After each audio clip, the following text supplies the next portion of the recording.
नाज़रीन, सवात में 14 अफराद के दरिया में डूब जाने और आज जोब में सैलाबी रैले में 2 गाड़ियां बह जाने के वाकयात महज खबरें नहीं, ये इस निज़ाम पर एक नोहा है जो बरसों से हमारी आंखों के सामने टूट फूट का शिकार है।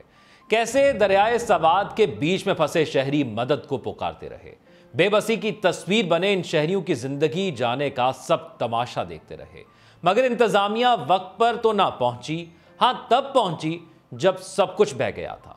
जोब के सैलाबी रहले में 3 मासूम लड़कियां और 1 मां जो शायद अपनी बच्चियों को किसी उम्मीद, किसी खुशी या किसी मजबूरी के तहत लेकर जा रही थी, पानी के इस बेरहम बहाव की नजर हो गई। उनकी सांसें, उनकी ख्वाहिशें, उनके ख्वाब, सब कुछ लम्हों में खत्म हो गया। मगर क्या ये पहला वाकया है? नहीं। पाकिस्तान की तारीख ऐसे अफसोसनाक मनाजिर से भरी पड़ी है। कहीं स्कूल जाते बच्चे दरियाओं में बह जाते हैं, कहीं दुल्हन बनने वाली लड़कियां मट्टी के तोदे तले दफन हो जाती हैं और कहीं पूरे के पूरे खानदान नालों और सैलाबी रैलों का शिकार हो जाते हैं। मगर अफसोस इस बात का है कि इन वाकयात के बाद सिवाय दिखावे की अफसोसनाक प्रेस कॉन्फ्रेंसेस के कुछ नहीं होता। 2-4 दिन अफसोस होता है, बयान दिए जाते हैं, फोटो शूट करवाया जाता है और बस फिर किसी को खबर नहीं, मलबे तले ये वाकयात दब कर रह जाते हैं। ये मुल्क जहां हर साल लाखों करोड़ों रुपए कुदरती आफात से निमटने के नाम पर मुख्तस करता है, जमीनी हकीकत यह है कि जब भी कोई हंगामी सूरत हाल आती है तो ना कोई हेलीकॉप्टर मौजूद होता है, ना रेस्क्यू टीम, ना कोई प्लान, और अगर कुछ होता भी है तो सिर्फ एलीट क्लास सरकारी ऑफिसर या सियासी लीडर के लिए। एक आम शहरी की जान की कीमत इस निजाम में क्या है? शायद कुछ भी नहीं। सैलाब आए या जलजला, मरने वाले हमेशा गरीब होते हैं, पुकारने वाले हमेशा बेबस होते हैं और जवाब देने वाला कोई नहीं होता। सवाल यह है कि जब हमें मालूम है कि मॉनसून की बारिशें आएंगी, सैलाबी नदी नाले भर जाएंगे, पहाड़ी इलाकों में पानी खतरनाक रफ्तार से बहेगा, तो क्या हुकूमत के पास कोई हिकमत अमली है? क्या कोई तैयारी है? या हम हर साल इन्हीं लाशों को गिनने के लिए रह गए हैं? जो सबसे ज्यादा दिल चीर देने वाली बात है वो ये है कि हमारे हुक्मरान आज भी हेलीकॉप्टर्स में बैठकर जलसों में जाते हैं, शानदार प्रोटोकॉल के साथ सैलाब ज़दा इलाकों का मुआयना करते हैं और फिर एयर कंडीशन कमरों में बैठकर फैसले करते हैं। सवात में जब 14 लोग दरियाए सवात में डूबे तो सवाल यह था कि रेस्क्यू टीमें कहां थीं? जब सैलाब की वार्निंग दी गई थी तो पेशगी इंतजामात क्यों नहीं किए गए? क्या हमारे हेलीकॉप्टर सिर्फ इसलिए हैं कि वो किसी क्रिकेट ग्राउंड को खुश करने के काम आए या किसी सियासी लीडर को स्टेज तक पहुंचाने के लिए उड़ेंगे? क्या हेलीकॉप्टर्स का ईंधन सिर्फ ताकतवरों के लिए है? क्या एक आम शहरी की जान इस काबिल नहीं कि उसके लिए भी आसमान से मदद उतारी जाए? जिन इलाकों में सैलाब आता है वहां आज भी पुल नहीं, वहां आज भी कच्ची सड़कें हैं, वहां आज भी ना अस्पताल है ना स्कूल हैं। जब सैलाब आता है तो इलाके दुनिया से कट जाते हैं, लोग दरख्तों पर चढ़कर जान बचाते हैं, बच्चों को बोरियों में डालकर पार ले जाने की कोशिश करते हैं, और जब वो मदद की फरियाद करते हैं तो उनकी आवाज तक नहीं पहुंचती। सवाल यह है कि हम हर साल ये सब क्यों सहते हैं? क्यों हमारी रियासत हरकत में नहीं आती? क्यों हमने रेस्क्यू का मतलब सिर्फ दिखावे तक महदूद कर दिया है? जब हर साल सैलाब आता है तो हर साल इतने लोग क्यों मरते हैं? क्या हमने कभी तहकीक की कि इन अमवात की वजह क्या थी? कभी किसी को सजा मिली? क्या कभी कोई मुस्ताफी हुआ? हुक्मरानों की बेहिसी का आलम यह है कि जब गरीब मरते हैं तो वो उसे कुदरती आफत कहकर छुपाने की कोशिश करते हैं, जैसे कि कुदरत ने खुद आकर लोगों को मारा हो। हालांकि असल मुजरिम वो नाकिस इंतजामात होते हैं जो किसी भी जिंदगी और मौत के बीच की लकीर बन जाते हैं।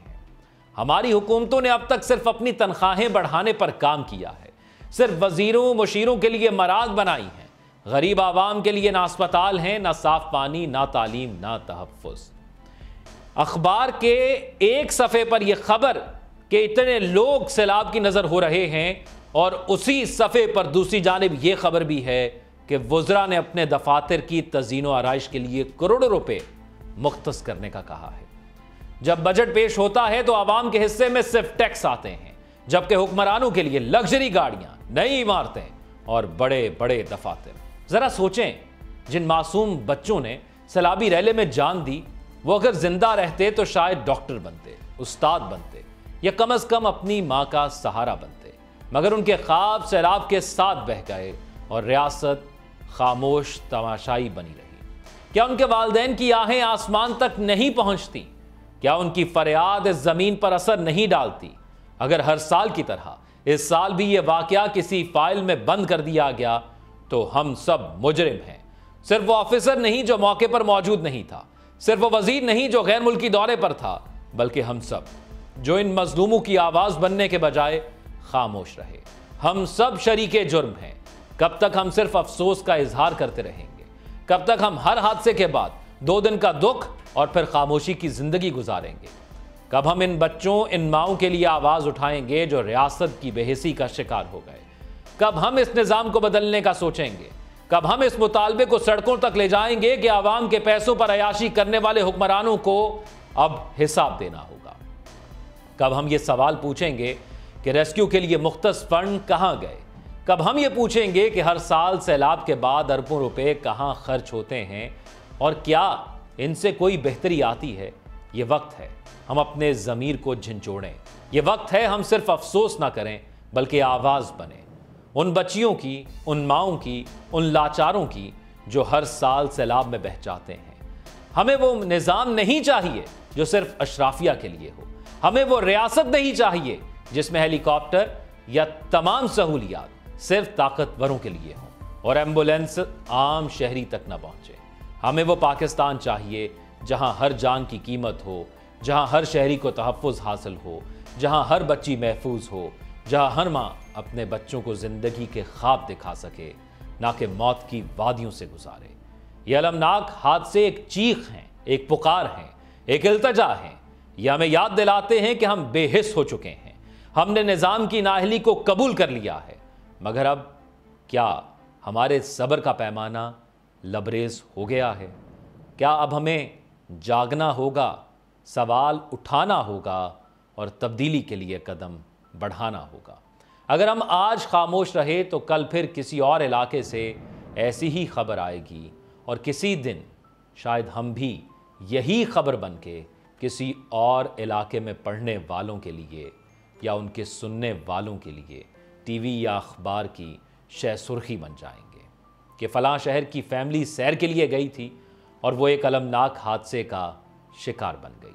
14 افراد دریا کی بے رحم موجوں کی نظر، 2 گاڑیاں، 3 بچیاں، 1 ماں اور ریاست کی خاموشی۔ بالکل یہی تو سب سے بڑا سوال ہے، آخر کب تک؟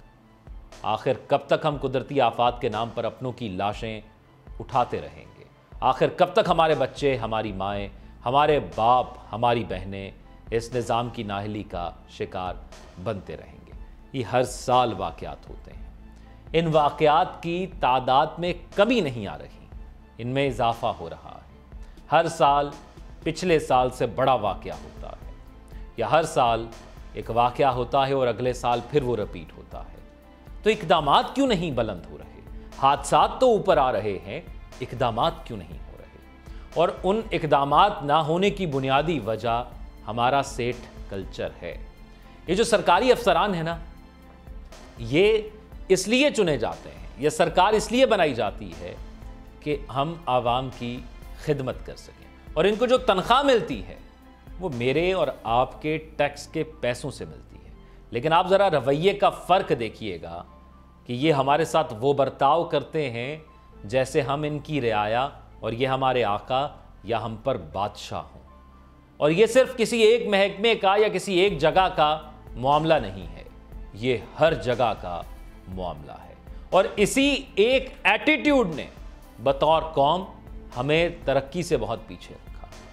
کبھی کوئی شخص کسی تار پر پھنس جاتا ہے اور پورا دن ریسکیو آپریشن ہوتا ہے اور شام کو مقامی لوگ اس کو بچاتے ہیں۔ اسی طرح ان حادثات میں بھی مقامی لوگ اپنی جان پر کھیل کر جتنے لوگوں کی زندگیاں بچا سکتے تھے بچا لی۔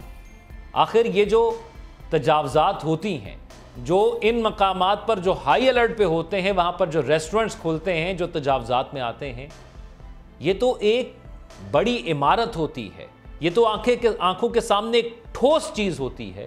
آخر ہمیں یہ کیوں نظر نہیں آتا؟ ہاں نظر ضرور آتی ہے، لیکن اس کا معاوضہ ٹائملی پہنچ جاتا ہے ان لوگوں تک جنہوں نے اس پر کارروائی کرنی ہوتی ہے۔ پھر سوال تو یہ اٹھتا ہے کہ ان کے خلاف کیا کرنا چاہیے؟ کیا ایک جگہ معطل کر کے کسی دوسری جگہ پروموشن کر دینی چاہیے، یا پھر ایسی مثال بنانی چاہیے کہ آئندہ آنے والے وقتوں میں کوئی غفلت اور نااہلی نہ کرے؟ آپ اپنی رائے سے کمنٹ سیکشن میں آگاہ کیجیے گا۔ اپنا خیال رکھیے گا۔ اللہ حافظ۔